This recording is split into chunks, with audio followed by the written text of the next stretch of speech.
আজ এমন একটা রেসিপি শেয়ার করছি যেটা খেয়েছিলাম শেষবার বহু বছর আগে।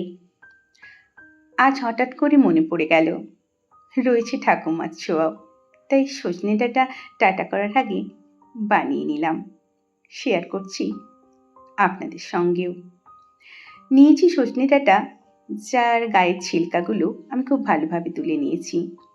বীজ হয়নি এমন সজনে ডাঁটা নিতে হবে। লাগছে লাল টুকটুকে কুমড়ো।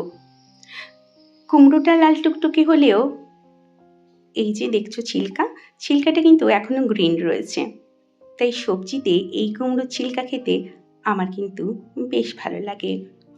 ডুমো ডুমো করে কেটে নিয়েছি আলুর ছিলকাটাও কিন্তু রেখে দিয়েছি।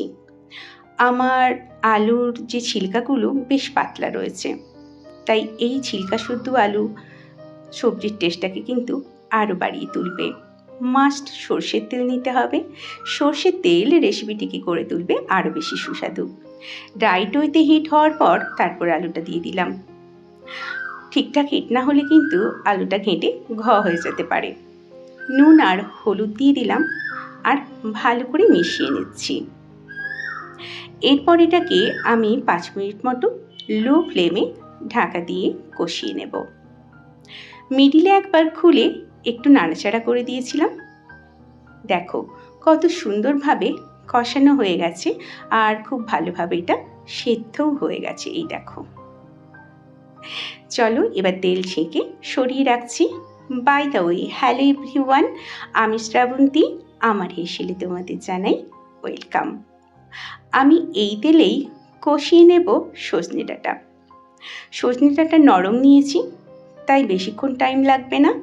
নুন আর হলুদ দিয়ে 2 মিনিট ঢেকে দিলেই কিন্তু এটা হয়ে যাবে কষানো। তবে তোমরা যারা তেলটা অ্যাভয়েড করতে চাইছো বা একটু পাকালো বীজওয়ালা ডাঁটা নাও যদি, সেক্ষেত্রে বলে রাখি হালকা জলে ছিটা দিয়ে ভাপিয়ে নিলেই হবে, তেলে কষানোর প্রয়োজন হবে না।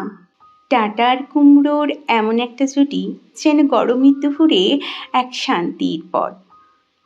এই রেসিপিটার গন্ধটা যেন আমায় অনেকটা শৈশবে ফিরিয়ে নিয়ে যায়। ডাঁটা কষানো হয়ে গেছে, সেপারেট করে রাখলাম তেল থেকে। আবারও অ্যাড করলাম খানিকটা সর্ষের তেল। দিয়ে দিচ্ছি কয়েকটা শুকনো লঙ্কা ফোড়ন, সাথে তেজপাতা আর 5 ফোড়ন। এই 3টে ফোড়নই কিন্তু মাস্ট। লঙ্কাটা আপনারা যে যেমন ঝাল খান সেরকম মাপে দেবেন। লো ফ্লেমে ধৈর্য ধরে ফোড়ন যদি ভাজা হয় তার অ্যারোমাটা অনেক গুণ বেশি পাওয়া যায়। ঠিক এই পর্যায়ে লঙ্কাটা যখন ভাজা হয়ে আসবে তখন আমি এখানে অ্যাড করে দিচ্ছি একটা বড় বাটির 1 বাটি পেঁয়াজ কুচোনো, যেটা রাফ করে কেটে নিয়েছি। মাঝে মাঝে রাফ করে কেটে কোনো সবজিতে যদি পেঁয়াজ দেওয়া হয় তার স্বাদটা কিন্তু দ্বিগুণ পাওয়া যায়। সবজির স্বাদ মতো নুন আমি এখনই অ্যাড করে দিলাম। এর ফলে পেঁয়াজটা খুব তাড়াতাড়ি মজে যাবে আর প্রায় আধা সেদ্ধ হয়ে যাবে বলতে পারেন। দেখুন হয়ে গেছে। এবার অ্যাড করছি 1/2 টেবিল স্পুনের একটু বেশি আদা বাটা। লো ফ্লেমে আদাটা কষিয়ে নেব খুবই হালকাভাবে, যাতে আদার কাঁচা গন্ধটা চলে যায় মাত্র, কিন্তু খুব বেশি ভাজা ভাজা করে কষাবো না। আদা দিয়ে কষানো হয়ে গেছে, অ্যাড করছি কুমড়ো। রান্না করতে করতে একটা অদ্ভুত শান্তি পাচ্ছি। হয়তো অনেক দিন পর এমন কিছু করলাম যেটা মন থেকে করতে ইচ্ছে করছিল। আমি 2 মিনিট মতো ঢেকে দিয়েছিলাম। দেখো কতটা নরম হয়ে এসছে। ফ্লেমটা লো রেখেছি, আবারও ঢেকে দিচ্ছি 2 থেকে 3 মিনিট। এবার দেখো কুমড়োটা বেশ গলে গলে গেছে। দুবার ঢাকনাতে প্রায় টোটাল 5 মিনিটস মতো আমি লো ফ্লেমে কুক করেছিলাম কুমড়োটা।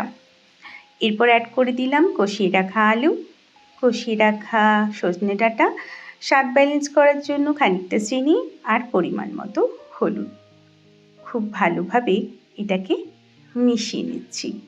তারপর লো ফ্লেমে আবারও এটাকে ঢেকে খানিকক্ষণ কুক করে নিচ্ছি। দেখো কতটা জল ছেড়েছে সর্ষে ডাঁটা কুমড়ো। এই জলেই কিন্তু রান্না হয়ে যাবে, আলাদাভাবে কোনো রকম জল এটাতে অ্যাড করতে লাগবে না। আজকের এই রান্নাটা শুধু একটা রেসিপি নয় আমার কাছে, এটা যেন একটা সময়ের টুকরো, একটা মিষ্টি স্মৃতি। আলু তো সেদ্ধ হয়ে গেছে, ডাঁটাটাও সেদ্ধ হয়ে গেছে। এবার খুন্তি দিয়ে এইভাবে চেপে চেপে নিচ্ছি আলু কুমড়োগুলোকে। একটু ঘাঁটা ঘাঁটা ব্যাপারটা হয়ে যাবে, এতে খেতেও ভালো লাগবে আর দেখতেও ভালো লাগবে। এবার অ্যাড করে দিলাম কিছু সেদ্ধ মটর, যেটা আমি আগে নুন দিয়ে একটু ভাপিয়ে নিয়েছিলাম। খুব ভালোভাবে মিশিয়ে নিচ্ছি এবং লো ফ্লেমে 2 মিনিট মতো রান্না করে নিলাম। গ্যাসের ফ্লেমটা অফ করে আমি দিয়ে দিলাম কয়েকটা কাঁচা লঙ্কা আর ভাজা জিরের গুঁড়ো। তারপর এটাকে রেস্ট টাইম দিলাম। 5 মিনিট মতো রেস্ট টাইম দেওয়ার পর এটাকে খুব ভালো করে আমি মিশিয়ে নেব। জাস্ট রেডি, পরিবেশন করে দেব। আপনাদের রান্নাঘরে যদি একটু শান্তি, একটু স্মৃতি আনতে চান, তবে এই রেসিপিটা অবশ্যই বানিয়ে নিন। আজকের আমার এই রেসিপিটা যদি ভালো লাগে অবশ্যই কমেন্ট করে জানাবেন। আপনার রান্নাঘরের গল্প ও স্মৃতিগুলো জানার ইচ্ছে রইল আমার। অপেক্ষায় থাকলাম সেজন্য। পাশে থাকুন, সাথে থাকুন, লাইক, শেয়ার, সাবস্ক্রাইব, বেল বাটনটি অল অন করে নিন। টাটা।